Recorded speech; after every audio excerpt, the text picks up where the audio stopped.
नमस्ते दोस्तों, मेरा नाम क्षितिज है और मेरे चैनल में आपका स्वागत है। तो आज की इस वीडियो में हम दुनिया की सबसे तेज ट्रेन के सच के बारे में जानेंगे, जो ट्रैक पर एक धुंधली सी चीज जो ट्रैक पर बिजली की तरह दौड़ रही है। इस तरीके से हम समझेंगे कि एक दुनिया की सबसे तेज चलने वाली ट्रेन का मतलब क्या होता है। तो आप सोच सकते हैं कि आपने पलक झपकाई और आपके सामने से खड़ी हुई ट्रेन गायब हो गई, या यूं कह लीजिए कि कोई ट्रेन आई और आपने सिर्फ उसकी आवाज़ सुनी और वो आपको दिखाई ही नहीं दी। तो ये कोई किसी साइंस फिक्शन का सीन नहीं है, बल्कि हकीकत में ऐसा हो रहा है। तो चीन के वैज्ञानिकों ने अभी हाल में ही ऐसा कुछ कर दिखाया है जिसने पूरी दुनिया के होश उड़ा दिए हैं। सिर्फ 2 सेकंड के अंदर एक ट्रेन ने 700 किलोमीटर प्रति घंटे की रफ्तार पकड़ ली। इतनी स्पीड कि आपकी नजरें उसे फॉलो भी नहीं कर पाएंगी। आज की वीडियो में हम इसी फ्लाइंग ट्रेन का पोस्टमार्टम करेंगे और जानेंगे कि क्या भविष्य में हम इस सब इतनी रफ्तार से सफर करेंगे। चलिए शुरू करते हैं।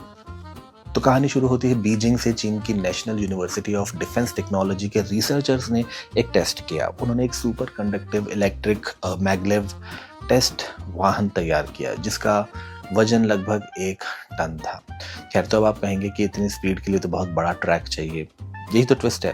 ये पूरा कारनामा सिर्फ 400 मीटर लंबे मैग्नेटिक लेविटेशन ट्रैक पर किया गया। सबसे हैरान करने वाली बात यह रही कि रिकॉर्ड रफ्तार छूने के बाद ट्रेन ने बिल्कुल सुरक्षित तरीके से ब्रेक भी लगा लिया। मतलब रफ्तार भी और सुरक्षा भी। और यही एक्चुअली असली इंजीनियरिंग है। अब ये मैग्नेटिक लेविटेशन क्या भला है? अब आप सोच रहे होंगे कि बिना पंखों की ये ट्रेन इतनी तेज कैसे उड़ रही है। तो इसका राज छुपा है मैग्नेटिक लेविटेशन यानी मैगलेव तकनीक में।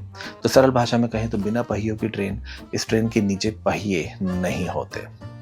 जीरो घर्षण यानी नो फ्रिक्शन, क्योंकि ट्रेन और ट्रैक के बीच कोई सीधा संपर्क नहीं होता, इसलिए रगड़ या फ्रिक्शन लगभग खत्म हो जाता है। और जब रुकावट ही नहीं होगी तो रफ्तार भी रॉकेट जैसी होगी।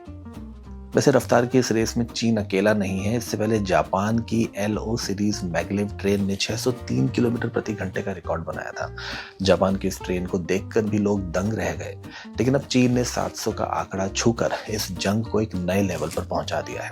सोचिए, अगर ये ट्रेन दिल्ली से मुंबई के बीच चले तो आप सिर्फ 2 घंटे से भी कम समय में पहुंच जाएंगे। जो सफर अभी घंटों में तय होता है वो मिनटों का खेल बन जाएगा। लेकिन दोस्तों, क्या इतनी रफ्तार पर सफर करना क्या सुरक्षित होगा? कि हम इंसानी शरीर के साथ इस तेज रफ्तार और अचानक लगने वाले ब्रेक्स को झेल पाएंगे? तो ये वो सवाल है जिस पर अभी काम चल रहा है। पर एक बात तो तय है कि भविष्य की ट्रांसपोर्टेशन बदल रही है और चीन का ये रिकॉर्ड उसी बदलाव की पहली झलक है। आपको क्या लगता है, क्या भारत में भी कभी ऐसी रफ्तार वाली ट्रेनें आएंगी? कमेंट्स में अपनी राय जरूर बताएं। और अगर ये वीडियो सुपर फास्ट लगा हो तो लाइक बटन दबाएं और अपने दोस्तों के साथ इसे शेयर करें। और हाँ, ऐसे ही फ्यूचरिस्टिक अपडेट्स के लिए सब्सक्राइब करना मत भूलिए। मिलते हैं अपने अगले वीडियो में, तब तक के लिए रफ्तार बनाए रखिए। Thank you.